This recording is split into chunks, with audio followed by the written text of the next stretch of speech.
Hi everybody. The fundamental theorem of calculus is our online learning lesson for today. You'll be taking notes. I'm going to move along at a pretty good clip, so anytime you need to pause it to write everything down, or of course you can rewind it to hear something again, then just go ahead and do that. So let's start off with a quick recap of something we've done really recently, so that the purpose of our lesson makes a bit of sense. Okay, what do we have here? We have a definite integral of 4dx from 1 to 3. As you know, you can find the answer using area. But what if the 4 wasn't a 4? What if it was some kind of curvy function and we couldn't use a simple geometric formula to find the area? Like, let's say, instead of 4, we had an x cubed. Okay, so a geometry formula would not be useful. So we're going to use the fundamental theorem of calculus. Go ahead and write this down. Please pause the video and copy that. Okay, I hope you have paused the video and copied that. Basically it says we are going to find the antiderivatives just like we usually do, except there's no plus c. We'll talk about that more in class. And we are going to be finding function values using the antiderivatives. We're going to be plugging some numbers into those. So let's just jump right into this. Back to the problem at hand. What's the antiderivative of x to the third? Well, it's x to the fourth over 4 plus c normally, but we will omit that today. Instead, we will put either a bar or a bracket to the right of that antiderivative with a 1 and a 3. We will be plugging in the top number first, and then the bottom number, and then we will subtract. So that's what we did here. We put in the 3, we put in the 1. That's 81/4 minus 1/4, which is 84, which is 20. Of course, pause this at any time to have more time to write this down, because I'm going to move on, because I'm just videotaping this, and you can take it at any pace you want. So that's the area. The area under that curve would actually be 20 square units. Next problem. Let's see if I can arrange this paper here.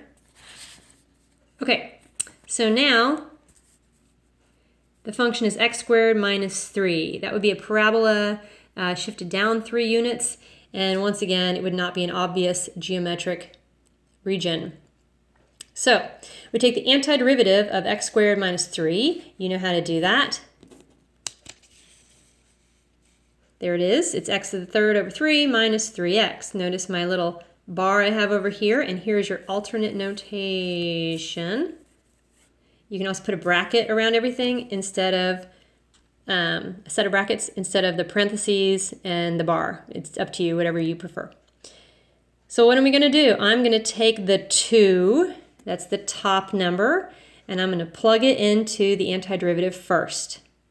Then I'm going to take the 1, that's the bottom number, and I'm going to plug that in second. And what am I going to do with my 2 answers? What did I do up here? I subtracted. Okay, so this is a lot of mess. I'm showing all the details here. There I'm plugging in the 2, plugging in the 2, minus, plugging in the 1, plugging in the 1. Then this leads down here, and I've got the 8/3 minus 6 minus the 1/3 minus 3. You can imagine all kinds of fun you're going to have adding and subtracting fractions. Final answer, negative 2/3. Once again, pause it so you can finish copying all that good stuff down. I'm going to move on. So yeah, preview. I'll cover it up here step by step. We've got a definite integral from 1 to 4 of 3 times the square root of x with respect to x. So I'm going to rewrite this integral first with an x to the 1/2. You can put the 3 on the front or just leave it. It's up to you. The antiderivative of x to the 1/2 is x to the 3/2 over 3. I'm using the bracket notation this time, just mixing it up a little bit for you. What's going to happen with that 3/2 that's on the bottom? Well, you know, we're going to multiply by the reciprocal, and just for clarity I went ahead and put that original 3 on the front. Those 3's, they're going to cancel out there. So you're just going to have a 2x to the 3 halves from 1 to 4. Once again, I know I'm going faster than normal note-taking speed and speed for writing things down. I'm just trusting that you're continually pausing this to be able to write down the steps. Okay, so moving on. Do you know if I plug in the 1 or the 4 first? Well, it's the 4. It's always the top number. We call this the A and this the B, and you always plug in the B value first. So, oh, there I am canceling those 3's. Okay, moving right along. I went ahead and put this back in radical form so that it'd be a little easier to understand. They would be square roots, and then the radicand, the 4 and the 1, would be cubed. Do you know that you can actually do the roots before the powers? For mental math, it's going to be a lot easier. Would you rather take a square root of 4 or a cube of 4? Well, I'm going to take a square root first. So, get my papers here. So I'm just rewriting this. We've got a cube of the square root of 4 and cubing a square root of 1. Well, that's a 2, right? 2 cubed, 1 cubed. And, pardon my scribble there, that'd be 2 times 8 minus 1, or 2 times 7. I kind of wrote it twice here. You don't have to write it twice. I'm just pointing out that, that the 2 cubed is 8. And the answer is 14. Okay, one last problem. Let's throw in some trig. Gotta have some trig.